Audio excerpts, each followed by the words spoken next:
D'accord. À la question de savoir si les accords politiques violent la loi, déjà il faut préciser que la loi, c'est un ensemble de règles juridiques qui organisent la vie en cité. Donc dans quelle mesure les accords politiques peuvent violer la loi, c'est compliqué de le démontrer. D'autant plus que on va se comprendre certainement si on fait preuve de sincérité et si on essaie d'illustrer par des cas. Parce qu'en matière de loi, il y a plusieurs types de lois. Donc la loi fondamentale qui consacre la République, c'est la Constitution. Donc c'est la loi suprême. Donc il serait difficile aujourd'hui de montrer sur ce plateau en quoi les prétendus accords politiques violent la Constitution. Donc quand on sait que c'est le pouvoir législatif qui vote les lois, donc l'Assemblée nationale, les députés qui ont été élus par les populations, je me demande comment les accords politiques dans un contexte peuvent violer les différents types de lois, même peut-être au-delà de la Constitution. Oui, les accords politiques violent les lois. D'abord, il faut savoir c'est quoi clairement un accord politique. Et à quel moment est-ce qu'on a un accord politique. L'accord politique, c'est un consensus, pour le dire simplement, entre acteurs politiques, partis politiques, dont l'objectif est de sortir d'une situation dans laquelle on se trouve. Une situation préalable où on n'a pas trouvé accord, où on n'est pas tombé d'accord sur un comportement à adopter. Et là, il faut prendre en compte tout l'amadage juridique qui était déjà là. Donc, au regard de tout ça, on n'a pas pu tomber d'accord relativement à la situation. On trouve donc accord politique pour pouvoir mettre en place certains éléments, parce que l'accord politique lui-même modifie également par moment, pour ne pas dire généralement, la situation juridique dans laquelle on se trouve, pour pouvoir apporter, décanter la situation dans laquelle on se trouve. Lorsqu'on prend notre pays, la Côte d'Ivoire, la majorité des accords politiques, qu'ils soient de 2003 Makoussi, qu'ils soient de 2005 Pretoria, qu'ils soient de 2007 Ouagadougou, ont à tout moment, pour ne pas dire à tout instant, modifié quelque chose dans la loi ivoirienne. C'est pourquoi moi j'aimerais vous poser la question de savoir quel est l'accord politique en Côte d'Ivoire qui n'a rien modifié dans le cadre juridique. Non, c'est vous qui dites que les accords politiques violent la loi. Donc montrez-nous en quoi X accord politique a violé Y loi. Donc, ça sera un peu plus simple pour comprendre. Vous avez mentionné Makoussi. Il ne faut pas oublier la finalité salvatrice de la politique. La politique, c'est de gérer la cité pour assurer le bonheur des populations. Donc la rigidité du complexe peut élargir le corpus juridique. Je vous prends un exemple très simple. Aujourd'hui, les hommes politiques ont ce qu'on appelle l'immunité tacite. Le président Laurent Gbagbo aujourd'hui peut se permettre par exemple de dire que ce 4e mandat est illégal, sans crainte d'être arrêté. Si vous, Josias, le dites, je ne suis pas sûr que vous serez ici demain matin, quoique je vous le souhaite. Donc par rapport à Makoussi que vous mentionnez, le pays était en guerre. Il y a des personnes qui sont en train de mourir. Donc la loi, c'est l'expression écrite d'une volonté ponctuelle pour régler un problème. Mais si on peut réviser la loi, si on peut améliorer la loi, si on peut repenser la loi pour éviter qu'il y ait des morts, on le fait. Donc ce n'est pas l'accord politique en lui-même qui fait évoluer la loi, c'est la situation qui fait. Quand vous dites que c'est la situation qui fait évoluer la loi, vous-même vous reconnaissez que c'est parce qu'on a la situation qu'on a l'accord politique qui fait évoluer la loi. Donc c'est l'accord politique lui-même. Sinon, sans cet accord, on ne pourra pas évoluer. Mais revenons à Makoussi qui est très intéressant. Alors, en quoi est-ce que Makoussi modifie ou viole la loi?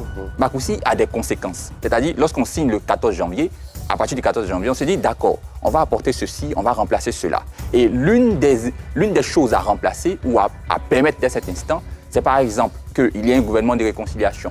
Mais élément important, c'est la modification de ce qu'on appelait à l'époque la Commission électorale indépendante. Pourtant, la Commission électorale indépendante, anciennement CNE, est née et avait un cadre juridique, une loi organique qui permettait sa composition, son organisation, son attribution, son fonctionnement. Cette loi a été modifiée par Makoussi, qui permettait qu'à partir de cet instant, ceux qui ont pris les armes puissent commencer avec les partis politiques à être à l'intérieur de la Commission électorale indépendante décidée. Donc, l'accord politique, par exemple, a modifié les choses en ce sens-là. La question que je voudrais vous poser, pensez-vous que 18 ans après Makoussi a fait plus de mal à la Côte d'Ivoire, plus de bien à la Côte d'Ivoire? Si on n'avait pas eu Makoussi, la Côte d'Ivoire allait être à quel niveau aujourd'hui? C'est la question qu'il faut se poser. Parce que la vie en politique est dynamique, elle évolue. Le pays est divisé en deux. Et on n'a pas la paix en Côte d'Ivoire. On a des civils qui ont des armes. On a des personnes qui se trouvent stigmatisées dans le processus de réconciliation de la Côte d'Ivoire. Les parties prenantes décident de se retrouver autour d'une table. Et comme des frères, ils discutent. Voici ce qui me gêne dans la République, voici ce qui me gêne. Donc, les pouvoirs publics légitimes et légaux en la matière décident de transformer cette peine qui est partagée par des millions d'Ivoiriens en loi, en quoi c'est un problème? Donc il ne faut pas faire un lien direct pour dire quand il y a un accord politique, il y a problématique de loi. C'est pour organiser la cité que les lois évoluent. Mais si vous voyez, vous avez progressé dans le débat. Vous ne posez plus la question de savoir à quel moment ça viole, mais vous demandez quelle est la conséquence de cette violation. Donc vous progressez, vous reconnaissez déjà que l'accord a violé la loi, l'accord a modifié, jusqu'à vous demander en quoi est-ce que c'était mauvais. Et c'est ce que je signifie. Lorsqu'on a un accord politique, c'est parce que la configuration qu'on avait avant cet accord n'est pas favorable. Donc il faut apporter quelques modifications.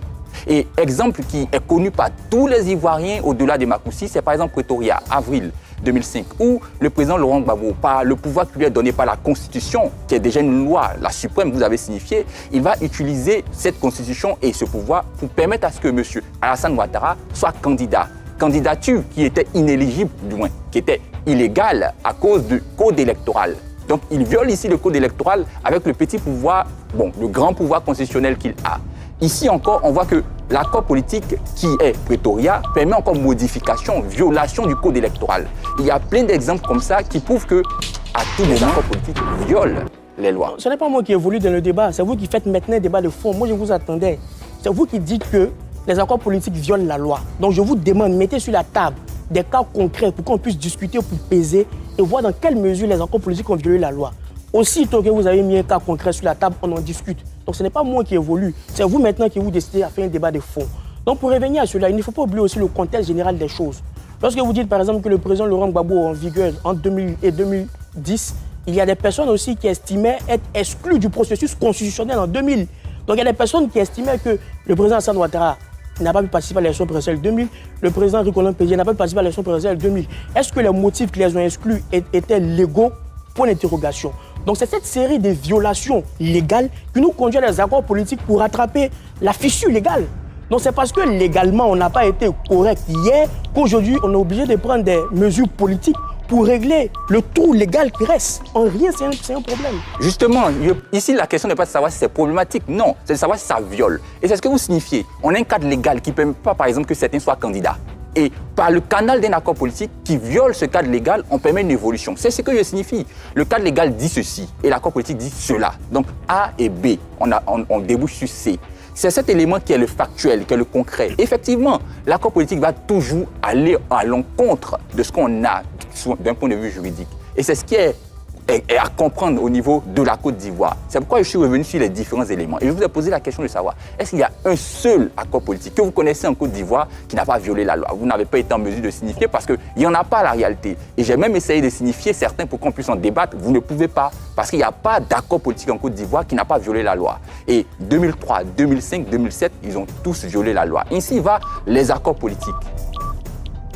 Ok, vous serez étonnés, il y a des multitudes d'accords politiques qui n'ont pas violé la loi et figurez-vous vous-même qui ont fait l'unanimité parmi les acteurs politiques. Je ne vais même pas prendre les plus vieux, je vais prendre le plus récent. Comme je vous le disais, il y a la loi fondamentale qui est la Constitution, il y a les lois organiques. La loi ivoirienne dit que pour voter, il faut avoir 18 ans. Mais par quel principe on permettait aux personnes qui ont 17 ans et qui auront 18 ans lors de l'élection présidentielle d'octobre 2025 de pouvoir s'inscrire sur la liste électorale? C'est un accord politique. Le président de la commission électorale indépendante, après communication avec tous les partis politiques, décide de faire en sorte que tout Ivoirien qui a 17 ans, contrairement à la loi, puisse s'inscrire sur la liste électorale parce qu'il aurait 18 ans au 25 octobre 2025. C'est un accord politique.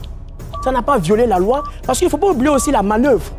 La CEI, par exemple, c'est elle qui propose les dates que le gouvernement valide. Donc ils ont une date de manœuvre. Ils peuvent dire lundi comme mardi. Lundi comme mardi ne viole pas la loi. Ça, c'est un cas. Alors, j'ai comme l'impression que vous ne comprenez pas votre posture. Vous devez dire qu'à la réalité, l'accord politique ne viole pas la loi. Mais vous signifiez que l'accord politique viole la loi. Regardons par exemple, vous avez signifié quoi? Que pour pouvoir s'inscrire sur la liste électorale, il faut 18 ans. Et à cause d'un accord politique, on permet qu'à 17 ans, on puisse s'inscrire sur la loi. On viole déjà la loi. Parce que la loi nous dit, ça a 18 ans. Et là, on voit que ceux qui ont 17 ans s'inscrivent sur la... En fait, on ne parle pas de l'aspect positif que peut avoir cet accord politique. Mais on parle du fait que déjà, pendant ou grâce à cet accord politique, on va à l'encontre de la loi. C'est pourquoi je vous ai demandé d'avoir un seul exemple. On ne peut pas signifier un exemple qui provient d'un accord politique qui ne viole pas ou qui ne va pas à l'encontre de la loi. On aura une conséquence positive, mais on aura toujours à ce niveau-là une violation. Et c'est ce que vous avez signifié. Même dans la définition que vous avez donnée au départ, on pressent, on sent la violation. L'accord politique en lui-même, qu'on le veuille ou non, viole toujours les lois. Est-ce que la grâce présidentielle... Non, vous n'avez plus droit à la parole. Les accords politiques naissent souvent dans des contextes de crise, avec pour objectif de préserver la paix et la stabilité. Cependant, lorsqu'ils contournent ou fragilisent le cadre légal et constitutionnel, ils posent un véritable problème de légitimité et de gouvernance. La paix durable ne peut reposer sur des arrangements politiques qui affaiblissent l'état de droit. Le véritable défi consiste donc à concilier dialogue politique et respect des lois afin que les compromis nécessaires ne deviennent pas des précédents dangereux. C'est dans le renforcement des institutions et de la justice que réside la clé d'une stabilité durable et crédible. Dis-moi ce que tu en penses en commentaire et abonne-toi pour ne rien manquer des grands débats politiques.